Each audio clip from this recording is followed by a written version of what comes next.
Halo semuanya, selamat datang kembali di channel Pip Code Studio bersama saya Apip Saipulo.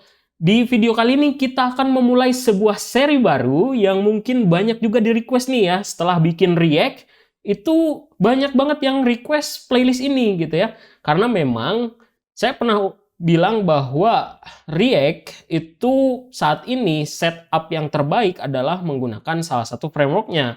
Dan salah satu framework dari React yang direkomendasikan untuk digunakan adalah Next.js ya. Nah, tapi untuk video kali ini kita nggak akan ngoding dulu ya, tapi kita coba cari tahu dulu apa itu Next.js, terus gimana cara implementasinya, dan di belakangnya itu kayak gimana gitu ya.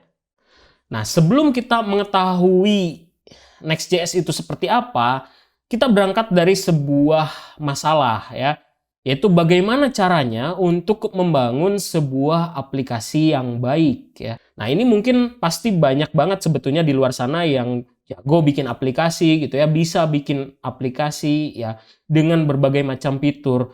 Aplikasinya sih jadi gitu ya, tapi kita nggak tahu nih di belakangnya apakah aplikasi itu dibangun dengan cara yang baik atau enggak gitu. Nah, jika kita buka di dokumentasi Next.js bahwa katanya untuk membangun sebuah aplikasi yang baik itu ada beberapa hal yang perlu diperhatikan ya. Yang pertama adalah user interface. Nah, jadi UI itu adalah bagian dari sebuah aplikasi yang mana menjadi titik awal user untuk mengakses atau berinteraksi dengan aplikasi tersebut. Nah, hal tersebut tentu kita perlu pikirkan gitu ya, bagaimana user bisa berinteraksi dengan nyaman, dengan baik gitu ya, mudah untuk dipahami dan lain sebagainya. Tentu hal tersebut harus kita perhatikan ya, mau nggak mau. Kemudian yang kedua adalah dari sisi routing ya. Routing ini adalah bagaimana cara untuk user melakukan navigasi ya, atau berpindah dari bagian aplikasi tertentu ke bagian yang lain, atau mungkin jika di dalam sebuah website dari sebuah halaman ke halaman yang lain. Selanjutnya ada data patching ya. Jadi bagaimana cara untuk mendapatkan data tersebut dari sumber data gitu ya. Nah, itu sesuatu hal yang perlu diperhatikan ketika kita membangun aplikasi. Kemudian rendering ya. Bagaimana sebuah aplikasi merender konten di dalamnya gitu ya. Apakah dilakukan secara statik atau dinamik gitu ya. Kemudian yang perlu diperhatikan lagi adalah integration ya. Nggak mungkin untuk saat ini sebuah aplikasi bisa berdiri sendiri. Contohnya aja e-commerce gitu ya. E-commerce itu dia butuh payment system. Kemudian dia butuh data ongkos kirim misalkan ya. Kemudian mungkin dia pasti di belakangnya ada content management system. Hal-hal tersebut tentu membutuhkan integrasi ya. Apakah bisa hanya dihandle sebuah aplikasi? Bisa. Tapi untuk saat ini itu mungkin tidak mudah untuk dilakukan, sehingga kita harus bisa membuat aplikasi kita terhubung dengan third party services gitu ya. Dalam hal ini kita bisa mengintegrasikan aplikasi kita dengan aplikasi yang lain gitu. Nah, kemudian yang perlu kita perhatikan ketika membangun aplikasi adalah infrastruktur, di mana kita mau mendeploy aplikasi tersebut. Kemudian selanjutnya performance ya. Bagaimana kita membuat sebuah aplikasi itu optimal ketika dia digunakan oleh user. Kita nggak mau kan user komplain gitu ya, bahwa performance dari aplikasi yang dibuat jelek gitu ya, nge-lag dan lain sebagainya. Kemudian scalability artinya dia mudah untuk dikembangkan ya, terutama ketika kita bekerja dengan tim ya. Tentu kan mungkin tim akan berganti ya, tidak selalu developer itu menggarap aplikasi yang sama. Pasti mungkin saja ada yang resign misalkan di sebuah tim, ya tentu akan muncul developer baru. Nah, kemudian juga mungkin data yang semakin berkembang ya, ataupun mungkin bisa saja traffic ya. Traffic itu banyaknya user yang menggunakan aplikasi, itu juga tentu harus kita pikirkan bagaimana caranya sebuah aplikasi itu memiliki scalability yang baik. Dan yang terakhir adalah developer experience. Bagaimana pengalaman developer tersebut dalam membangun sebuah aplikasi dan memaintainnya. Nah, hal-hal tersebut itu sebetulnya bisa kita lakukan menggunakan dua cara. Bisa menggunakan native atau kita bisa memanfaatkan libraries dan framework. Kalau native berarti kita ya bangun sendiri gitu ya, dari nol. Misalkan kita gunakan JavaScript untuk membangun semua sistem tadi gitu ya. Tapi kita juga bisa kalau pengen cepat pakai libraries dan framework ya. Dan biasanya untuk libraries dan framework itu sudah mengincludekan ya, atau sudah ada di dalamnya terkait dengan hal-hal yang perlu diperhatikan tadi ya. Jadinya itu akan mempermudah kita sebagai developer untuk membangun sebuah aplikasi dan tentunya akan meningkatkan experience dari developer itu sendiri. Nah, salah satu framework yang bisa kita manfaatkan untuk membangun fitur-fitur tadi adalah Next.js ya. Jadi, apa itu Next.js? Secara mudahnya, Next.js itu adalah sebuah framework ya yang dibangun di atas React gitu ya. Jadi bisa dikatakan dia adalah React framework yang mana sifatnya fleksibel dan menyediakan fitur-fitur untuk membuat aplikasi web dengan cepat ya. Nah, sekarang muncul pertanyaan baru gitu ya. Apakah React aja itu nggak cukup gitu ya? Kenapa sih Next.js gitu ya? Nah, alasannya adalah React itu memang dia menyediakan fungsi-fungsi gitu ya yang bisa kita manfaatkan untuk membangun UI. Nah, tapi dia sifatnya unopinionated ya. Artinya ya kita sebagai developer harus menentukan kembali ya. Misalkan untuk sistem routingnya itu kita harus pakai React Router dan lain sebagainya. Dan akhirnya ya banyak sekali ekosistem React ya yang dikembangkan oleh third party gitu ya. Dan perkembangannya tentu sangat cepat. Hal tersebut tentu hal yang positif, banyak sekali pilihan. Tapi di satu sisi, ketika kita nggak ngerti setup-nya, ya bukannya malah jadi bagus, malah bikin programmernya bingung gitu ya, untuk melakukan setup-nya seperti apa. Nah, sehingga untuk membangun sebuah aplikasi itu pakai React, kalau secara utuh, pasti butuh effort ya, terutama untuk mengkonfigurasi alat, dan juga mungkin solusi-solusi yang nantinya akan diberikan untuk aplikasinya gitu ya. Nah, solusinya untuk menghandle hal tersebut kita bisa pakai yang namanya Next.js ya. Di mana Next.js itu menyediakan tools dan configuration yang mana bisa kita manfaatkan untuk mendevelop sebuah aplikasi menggunakan React, di mana dia menyediakan struktur, fitur, optimasi. Nah, kalau kita lihat di sini Next.js dia menyediakan sistem UI menggunakan React, kemudian dia punya client-side rendering, server-side rendering, ya, kemudian sistem routing, data fetching, dan lain sebagainya. Nah, sekarang bagaimana Next.js ini bekerja? Ya, kita berangkat dari environment. Ya. Jadi biasanya ketika kita mendevelop sebuah aplikasi, itu environment terbagi menjadi beberapa bagian. Ya.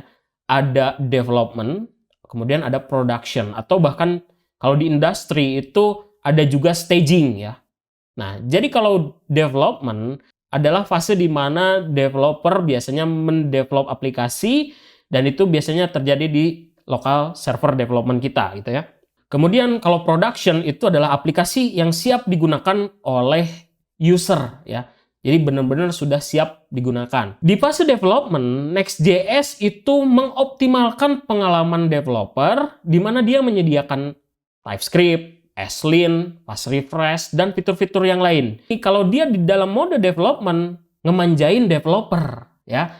Nah, sebaliknya, ketika dia dirubah menjadi mode production, maka Next.js akan mengoptimalkan pengalaman dari end user. Ya, artinya dari pengguna aplikasi itu sendiri.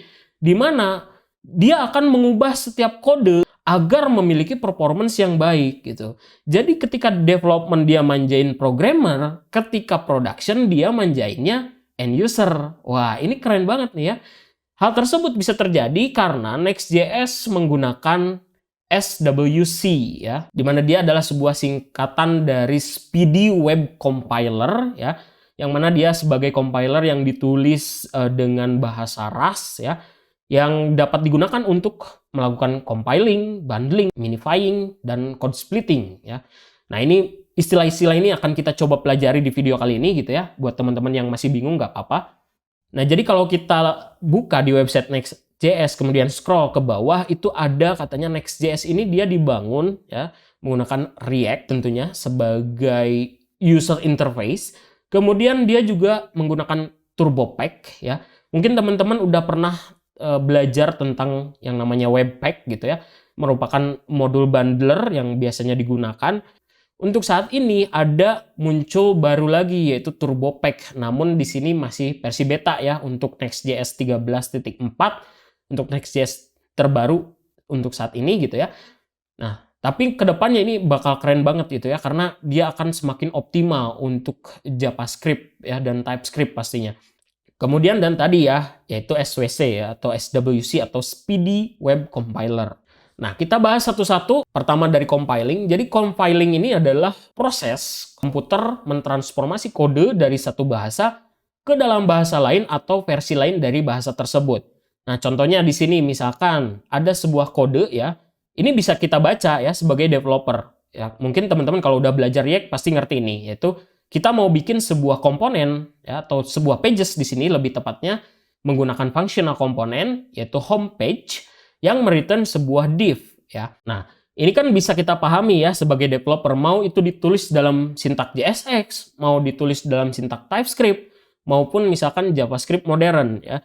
Jadinya kan kita merasakan bahwa oh mudah sekali untuk mendevelop sebuah aplikasi gitu ya. Nah, tapi bahasa tersebut itu perlu dikompilasi gitu ya ke dalam JavaScript. Supaya apa? Supaya browser paham gitu. Itu tuh sintak apa gitu. Jadi dia harus di-convert dulu ya ke JavaScript yang mana JavaScript-nya itu bisa dipahami oleh browser.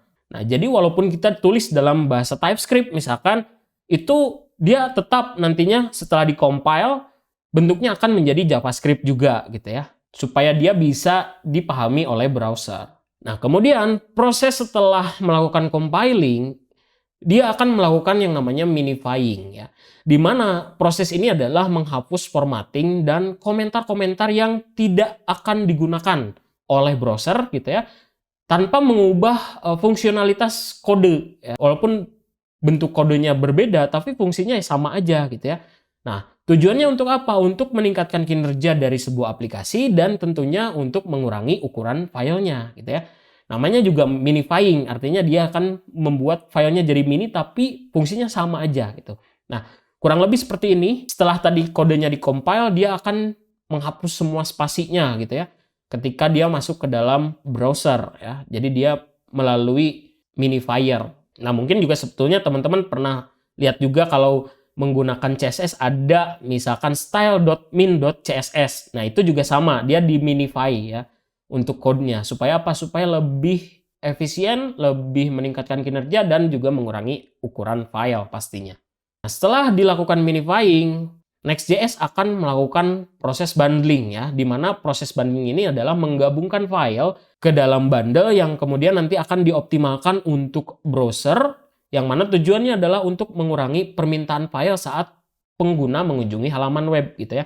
Kebayangkan kalau misalkan kita gitu ya, bikin sistem komponen ya.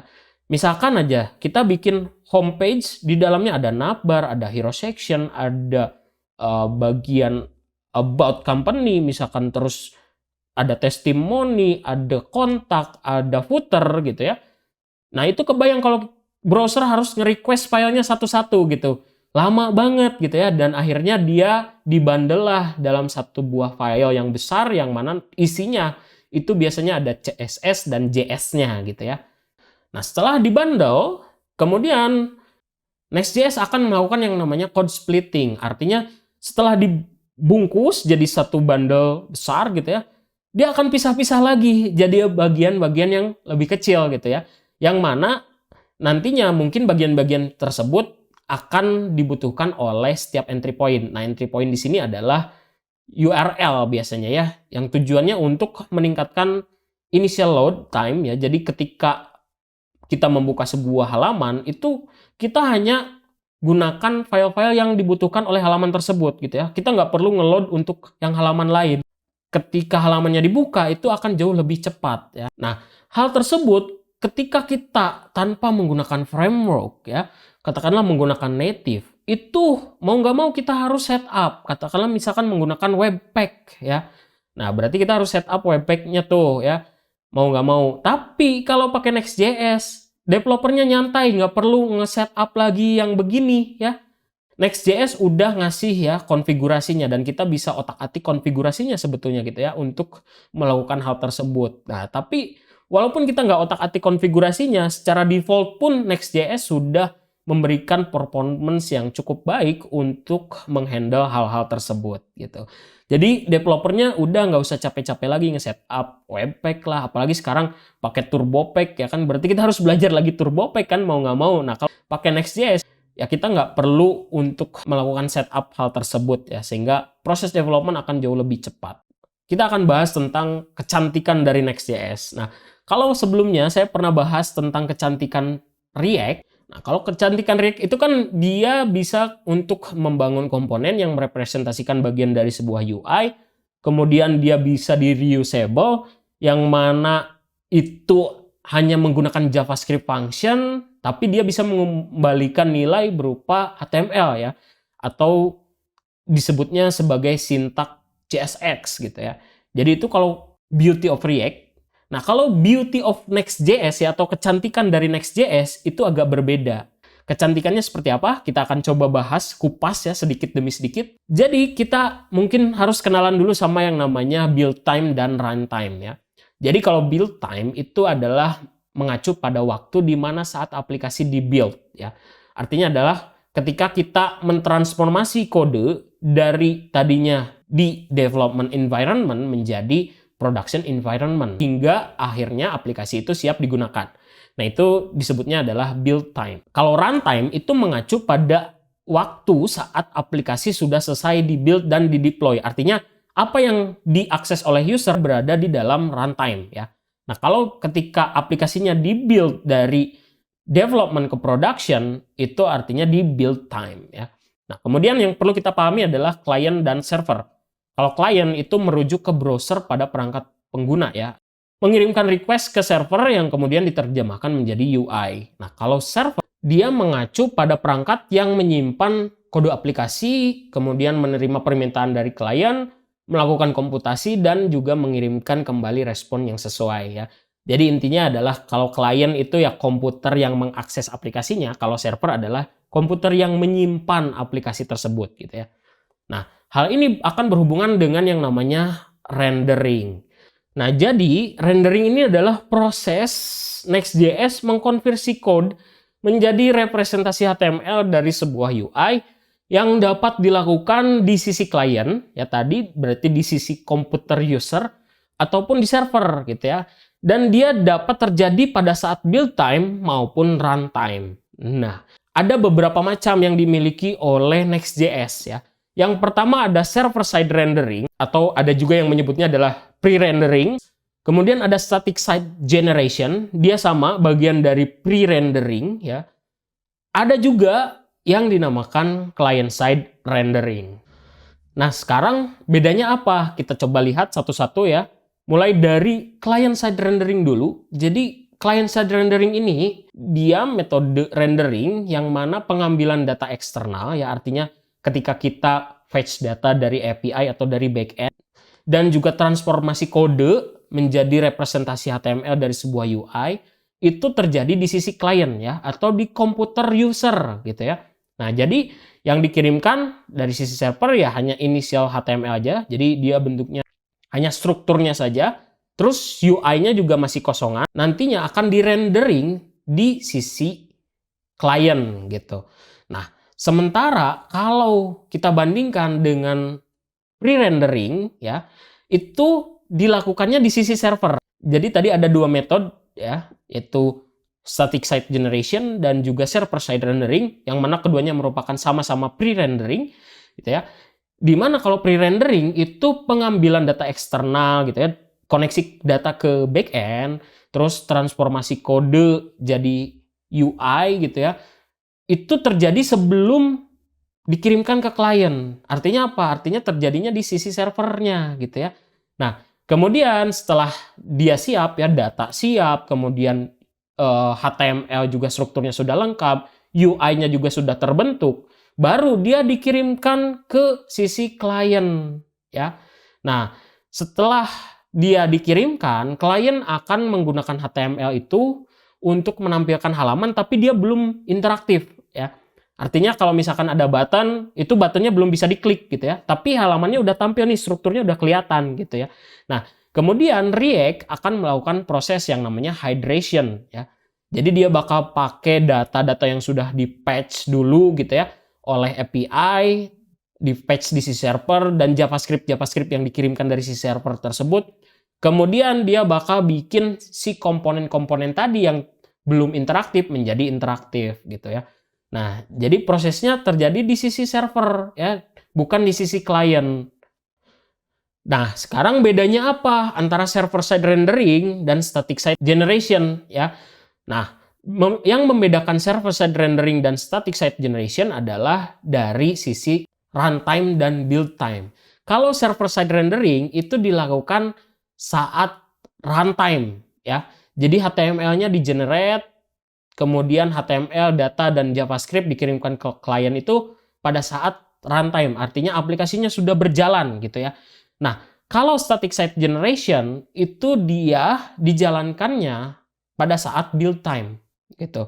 Jadi aplikasinya dibuat dari development menjadi production environment, terus dia akan melakukan patch data, kemudian nge-build UI dan lain sebagainya. Jadinya apa? Jadinya kontennya sifatnya statis ya.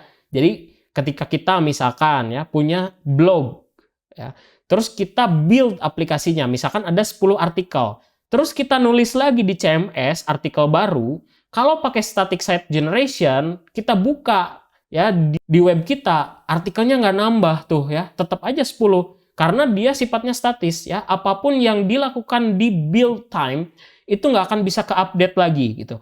Nah, tapi kalau kita pakai server side rendering, itu kita nulis artikel baru di CMS, datanya akan bisa langsung di-fetching ulang oleh server gitu ya. Sehingga ketika kita nulis artikelnya akan bisa dimunculkan di dalam website kita gitu. Nah, dari situ perbedaannya gitu ya. Nah, kalau misalkan tadi antara pre-rendering dan client itu terletak di sisi mana dia melakukan transformasi kode, patching data gitu ya. Bisa di sisi client ataupun di server gitu ya. Nah, kalau misalkan server side rendering dan static site generation terletak pada waktunya gitu ya. Apakah pada saat di build time atau pada saat di runtime gitu. Dan hal ini tentunya akan menentukan bagaimana sebuah website itu performance-nya bisa kita atur-atur gitu ya. Misalnya gitu ya, kita membutuhkan data yang cukup besar seperti sistem blog di dalam website kita. Itu sangat tidak cocok kalau kita pakai client side rendering. Karena yang bekerja jadinya komputer kita, bukan komputer server ya. Itu kan kebayang lama tuh ya nge-patch data gitu untuk blognya. Nah, sementara kalau pakai server side rendering yang kerjanya server dan itu tentu akan meningkatkan performance. Kalau teman-teman baca di beberapa dokumentasi juga kalau mau bikin sistem blog pasti harus pakai server side rendering ya. Mereka akan selalu menyarankan hal tersebut supaya performance-nya makin baik ya. Dan itu akan ngaruh banget gitu ya ke page speed index, terus ke SEO ya. Jadi hal tersebut bisa kita handle lah gitu ya menggunakan server side rendering, atau kita decision kalau misalkan tidak memerlukan data yang cukup besar gitu ya, tidak terlalu kompleks ya bisa menggunakan client side rendering. Atau kalau misalkan datanya statis gitu ya, cukup sekali di generate, itu ya gunakan static site generation. Nah, kecantikan dari Next.js adalah kita bisa menentukan untuk halaman yang mana yang mau dirender secara server side, kemudian halaman mana yang mau dirender secara client side, halaman yang mana yang mau dirender secara static side gitu. Dan itu bisa kita atur per halaman. Misalkan halaman home saya mau client side rendering, di halaman blog saya maunya server side rendering. Nah, itu bisa kita atur per halaman seperti itu gitu ya. Dan hal tersebut tentunya menjadi sebuah kecantikan dari Next.js gitu ya. Dan selain itu sebetulnya masih banyak banget fitur-fitur yang lain yang bisa kita manfaatkan ketika kita menggunakan atau bekerja dengan Next.js. Sekarang saya pengen ngajak teman-teman untuk melihat website-website yang sudah menggunakan atau mengimplementasikan Next.js di dalam codingan mereka ya. Nah, teman-teman bisa buka di dalam website Next.js-nya ya, ada section showcase di sini ya, atau page showcase. Di dalamnya adalah berisi tentang website-website yang sudah menggunakan Next.js ya. Kalau kita lihat di sini di disajikan statistik ya, di mana Next.js ini merupakan repositori nomor 14 ya, paling besar di GitHub. Kemudian dia framework React nomor 1, dan di GitHub juga sudah mendapatkan lebih dari 100.000 star ya. Dan kalau kita scroll lagi, di sini meet thousand of beautiful website built with Next.js by Vercel ya. Jadi Next.js ini adalah buatan Vercel ya. Makanya jangan heran kalau misalkan sekarang React itu banyak banget developernya juga berasal dari Vercel gitu ya. Karena memang mereka saling terintegrate satu sama lain gitu. Dan ya banyak banget sebenarnya developer-developer di Meta atau Facebook ya juga developer di Vercel gitu ya. Nah, kalau kita lihat di sini ada Netflix Jobs, kemudian TikTok, ternyata dibangunnya pakai Next.js ya untuk websitenya. Twitch, Hulu, Notion ya. Target ini e-commerce ya yang cukup terkenal di luar sana, Nike, HBO, Typeform, dan masih banyak lagi kalau teman-teman scroll ke bawah ya, Nvidia, TED, ini kan brand-brand yang sangat-sangat besar gitu ya. Banyak yang pakai Next.js ya.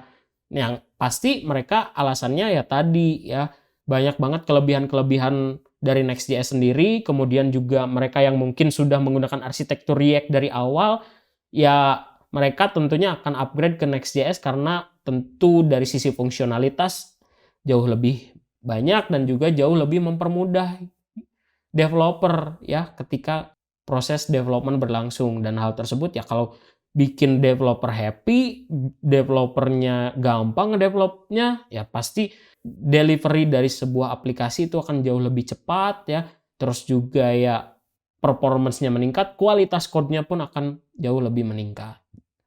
Nah, pertanyaannya sekarang, udah siap belum kita ngoding pakai Next.js ya? Kalau udah siap, kita bakal coba untuk melakukan coding di video berikutnya ya. Biar nggak ketinggalan, kalian bisa subscribe, kemudian nyalain lonceng notifikasinya ya. Juga kalian bisa tulis di komen, kira-kira kalian pengen dibahas apa nih di seri Next.js ini gitu ya. Siapa tahu nanti bisa saya sisipkan untuk video-video request dari teman-teman semua dan masih relevan yang pastinya dengan Next.js. Like kalau kalian suka dengan video ini, dan kita ketemu lagi di video berikutnya untuk belajar coding bareng materi Next.js.